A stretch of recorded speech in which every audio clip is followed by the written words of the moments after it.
Try to answer a simple question. How much does a burger cost? 10 years ago, the answer was on the menu. If it said $10, you paid $10. But in 2025, the price tag is no longer a fact. It is a lie. Service fee, delivery fee, small order fee, California driver benefit fee, and finally, the mandatory 20% tip for a service that hasn't happened yet. By the time you pay, the original price has doubled. It feels like a scam. But according to Wall Street, this is innovation. We are living through the normalization of consumer exploitation, from hotels charging resort fees for Wi-Fi to Ticketmaster charging convenience fees for printing your own ticket. This isn't an accident. It is a calculated psychological strategy known as drip pricing. And today, we are going to look at the math behind why corporations decided to stop treating you like a customer and start treating you like a wallet to be drained. To understand how scamming became legal, we have to look at the master of the dark arts, Ticketmaster. In the 1990s, a service fee was a few dollars to cover the cost of printing and mailing a physical ticket. But today, the entire process is digital. The cost to Ticketmaster is effectively zero, yet fees have exploded. On some events, fees can now equal 78% of the ticket price. Why? Because they can. This is called fee stacking. Companies realized that if they break the price into tiny little pieces, the human brain stops doing the math. It spread to Airbnb. You see a room for $100 a night. You click book. Suddenly, there is a $200 cleaning fee and a $50 host fee. This is bait and switch advertising. In any other era, this would be considered fraud. Today, it's just a standard business model. To the White House State Legislative Convening on Combating Junk Fees. The White House estimates that these junk fees cost American consumers $65 billion every single year. That is $65 billion transferred from your pocket to corporate balance sheets for absolutely nothing of value in return. But fees are just one way to extract money. The second method is far more personal. It relies on a weaponized emotion, guilt. We have all been there. You walk into a coffee shop.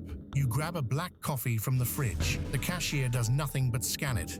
And then they spin the iPad. Suddenly, you are trapped in a social experiment. The screen asks for a 20, 25, or 30% tip. The cashier is staring at you.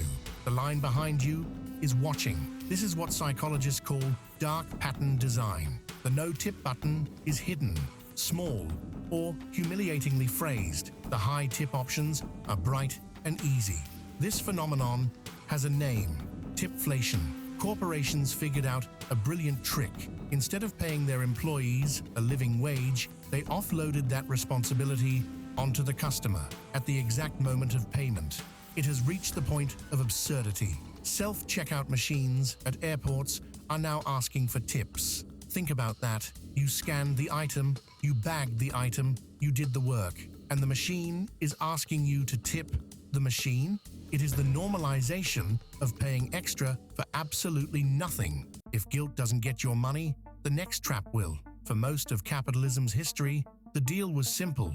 You pay money, you own the product. But tech companies realized that selling you a product once is bad for business. It's much better to rent it to you forever. Take Adobe. You used to be able to buy Photoshop for a one-time fee. Now, you must pay a monthly subscription. If you stop paying, you lose access to your own work files. You are renting your own career. But it didn't stop at software. It moved to hardware. In 2022, BMW sparked global outrage when they tried to charge customers $18 a month to unlock the heated seats in their cars. The heating coils were already physically in the car. You had already bought them. But BMW put a software lock on them, holding your own warm butt hostage for a monthly ransom. HP printers will now stop printing if you cancel your instant ink subscription, even if the cartridge is full. This is the end state of the modern consumer. You own nothing. You are just a user, paying rent on the life you thought you built. but there is a limit to how much you can squeeze people before they snap. When companies push too far, the normalized scam breaks down. Look at BMW. The backlash against their heated seat subscription was so severe, so universally hated across the internet that they were forced to cancel the program. Governments are finally catching up. The Federal Trade Commission has launched a war on junk fees, proposing rules that would force companies to show the full price up front. No surprises at checkout. If passed, it would destroy the business models of Ticketmaster, Airbnb, and hotels overnight. And consumers are voting with their wallets. We are seeing a rise in dumb tech and physical media. People are buying Blu-rays because they can't disappear from a streaming service. They are using cash to avoid the iPad tip screen. It is a small rebellion against the friction of modern life. We traded ownership for convenience. We accepted the fees, the tips, and the subscriptions because it was easier than fighting. But we forgot that convenience always has a price. And right now, the price is that everything feels like a shakedown. The era of the normalized scam might be peaking. Because once you see the trick, once you understand the dark patterns and the drip pricing, you can't unsee it. And the most powerful thing a consumer can do is simply say no. Anyway, that's just my look at the junk fee economy. Let me know, what's the most ridiculous fee you've been hit with lately? My name is David. You've been watching Gossip Shade TV, and I'll catch you again soon for my next video.